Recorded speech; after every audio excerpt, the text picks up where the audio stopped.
দেখুন, একটা গুরুত্বপূর্ণ বিষয়ে আপনাদের দৃষ্টি আকর্ষণ করার চেষ্টা করছি। সেটি হচ্ছে সর্বভারতীয় তৃণমূল কংগ্রেস। তো তৃণমূল কংগ্রেসের ব্যাংক অ্যাকাউন্ট এবং তহবিলের টাকা নিয়ে এই কোনো কোনো বিধায়ক কিছু প্রশ্ন তুলেছেন এবং কিছু অভিযোগের আঙ্গিকে চিঠি জমা দিয়েছেন। তো এখন এই যে তৃণমূল কংগ্রেসের ব্যাংক অ্যাকাউন্ট, তৃণমূল কংগ্রেসের তহবিল, তৃণমূল কংগ্রেসের অ্যাকাউন্টের টাকাটা ভালো টাকা নাকি বিতর্ক আছে, তো এই ধরনের যে বিতর্কটাকে চাটন ঋত এবং অন্য কিছু কয়েকজন বিধায়ক তারা যে একটি বিতর্কে আনার চেষ্টা করেছেন, তো সে বিষয়ে কিছু সংক্ষিপ্ত বক্তব্য আর একটু নথি আপনাদের দেখাবার আছে।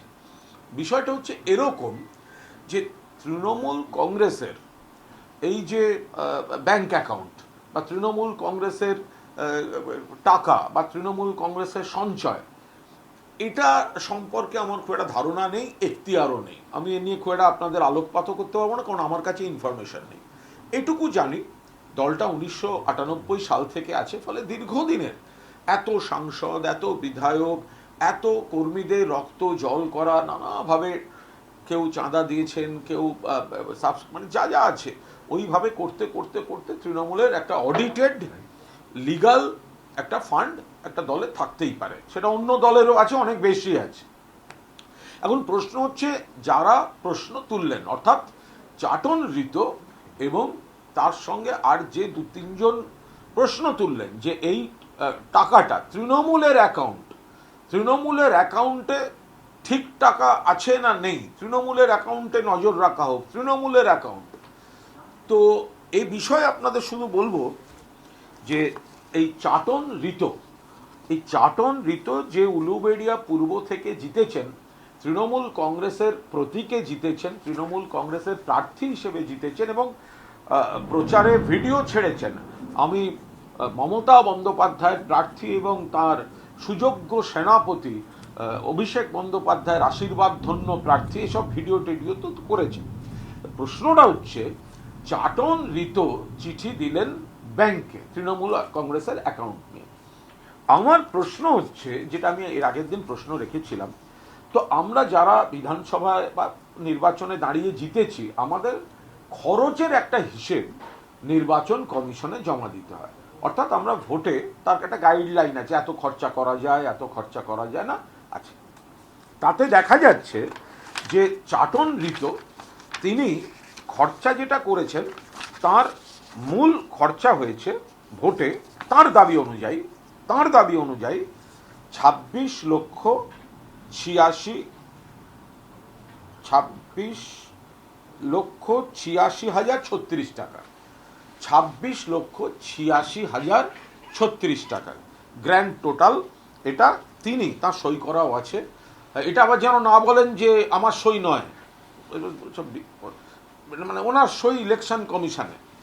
তো কত খরচা বলছেন, মানে ওর দাবি, ইলেকশন ওনার দাবি মানছে কিনা কমিশন সেটা আমার দায়িত্ব নয়, ওর দাবিতে যে উনি যা যা খরচা করেছেন 26,86,036 টাকা।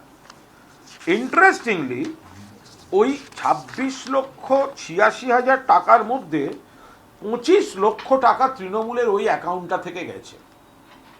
26 লক্ষ টাকা একজন প্রার্থী বিধায়ক হওয়ার জন্য নিজের প্রচারে খরচা করেছেন, আর তার সই করা, তার দেয়া তথ্য অনুযায়ী তৃণমূল কংগ্রেসের অ্যাকাউন্ট থেকে এইচডিএফসি ব্যাংক থেকে আরটিজিএস হয়েছে 25 লক্ষ টাকা, খাতে দেখানো হয়েছে পার্টি ডোনেশন।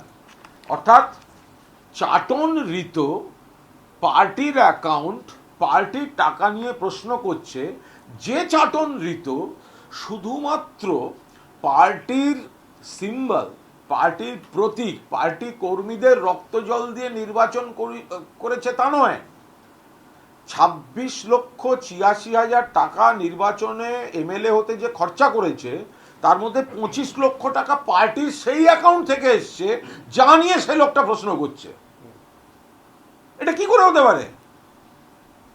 এখানে আপনাদের আমি দেবো তথ্য, এবং এটা ওয়েবসাইটে আছে ইলেকশন কমিশনের, কোনো গোপন তথ্য দিচ্ছি না। এই সইটা যেন বলে আমি করিনি, এরকম যেন স্টেটমেন্ট না আসে। তাহলে যে অ্যাকাউন্ট নিয়ে অভিযোগ, সেই অ্যাকাউন্টগুলো থেকে 25 লক্ষ টাকা ঋতব্রত নিয়েছে নিজে এমএলএ হওয়ার জন্য। মোট খরচা 26,86,000 টাকা, আর তার মধ্যে 25 লক্ষ টাকা তৃণমূল কংগ্রেসের অ্যাকাউন্ট থেকে গেছে। আরটিজিএস এর নম্বর হচ্ছে HDFC H0092656880 এগুলো সব মানে ইলেকশন কমিশনের আপনারা সাইটে পেয়েই যাবেন। তাহলে এক হচ্ছে নীতিগতভাবে যে তুমি আজকে বাজার গরম করছো, তুমি চিঠি লিখছো এমএলএ হওয়ার পর, তুমি টাকাটা নিলে কেন? টাকাটা যদি খারাপ থাকে, টাকা যদি খারাপ হয়, তুমি টাকাটা নিলে কেন? তৃণমূলের অ্যাকাউন্টে যদি গন্ডগোল থাকে, সেই অ্যাকাউন্টের টাকা তুমি নিয়েছো কেন? এটা তো নীতিগত এবং পরে আইনি প্রশ্নেও আসবে এই জিনিসটা। তো তাহলে তুমি টাকাটা ফেরত দাও, তারপর তুমি বড় বড় কথা বলো। তোমার তো এমএলএ হয়ে গেছে, তুমি তো এই টাকাটা দিয়ে নির্বাচন করেছো, প্রমাণিত। কারণ তোমার মোট খরচা হচ্ছে 26 লক্ষ টাকা, 26,86,000 টাকা হচ্ছে তোমার মোট খরচা। আর তুমি পার্টির কাছ থেকেই পেয়েছো 25 লক্ষ। এবার তুমি এমএলএ হয়ে গেছো, এবার তুমি পার্টিকে বদনাম করছো, অ্যাকাউন্টের দিকে রহস্যের আঙুল তুলছো।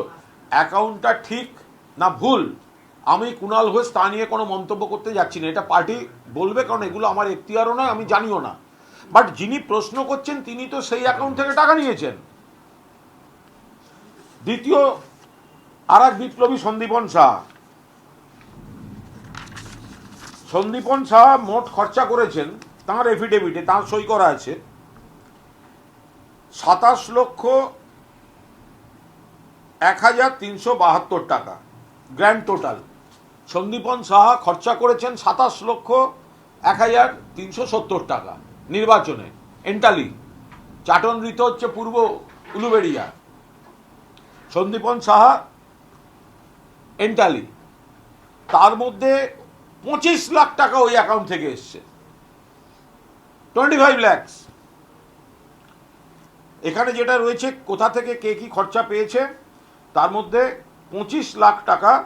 আর এখানে কলমটায় লেখা আছে, এখানে কলমটায় পরিষ্কার লেখা আছে যে এই যে lump sum amount received from the parties in cash or cheque etcetera, তার মধ্যে 25 লক্ষ টাকা পেয়েছে। 25 লক্ষ ধরে নিচ্ছি আরটিজিএস, যাই হোক, তাহলে তো এই পার্টির থেকেই তো 25 লক্ষ টাকা পেয়েছে।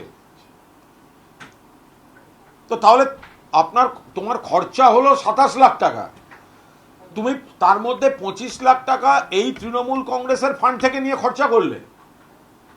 এমএলএ হলে প্রথমবার, দুজনেই প্রথমবারের এমএলএ, পার্টির টাকায়, পার্টির প্রতীকে, পার্টির সিম্বলে মমতা ব্যানার্জির মুখ দেখিয়ে তোমরা ভোট করেছো, পার্টির টাকায় ভোট করেছো। আর আজকে তুমি বলছো ওই অ্যাকাউন্টে পুলিশের হাতে, পুলিশ ব্যবস্থা নিক। তাহলে তোমরা টাকাটা ফেরত দিলে না কেন? এই টাকা অবিলম্বে, অবিলম্বে এই টাকা ফেরত দিয়ে দেওয়া উচিত ইলেকশন কমিশনের কাছে, নইলে এর নীতিগত কিছু হতে পারে না। ওরা যদি মনে করে যে এই টাকায় গন্ডগোল আছে, তাহলে অবিলম্বে এই টাকা ফেরত দিক। যদি মনে করে গন্ডগোল আছে, এই টাকা ফেরত দিক। এরপর একটা বড় কথা আছে, দেশের আইন অনুযায়ী যদি কারুর কোনো নির্বাচনে অবৈধ অর্থ ব্যবহার করা হয়ে থাকে, তাহলে সেই নির্বাচনটাও অবৈধ। দেশের আইন অনুযায়ী যদি কোনো কারুর নির্বাচনে ব্ল্যাক মানি বা অনৈতিক টাকা ব্যবহার হয়ে থাকে, তাহলে নির্বাচনটাও অবৈধ। সেখানে যদি নিজেরাই বলে যে পার্টির অ্যাকাউন্ট থেকে আমি টাকা নিয়েছি সেখানে তদন্ত দরকার, তাহলে টাকা ফেরত দিয়ে ইস্তফা দিয়ে তারপর তো সাধু সাজবে ভাই।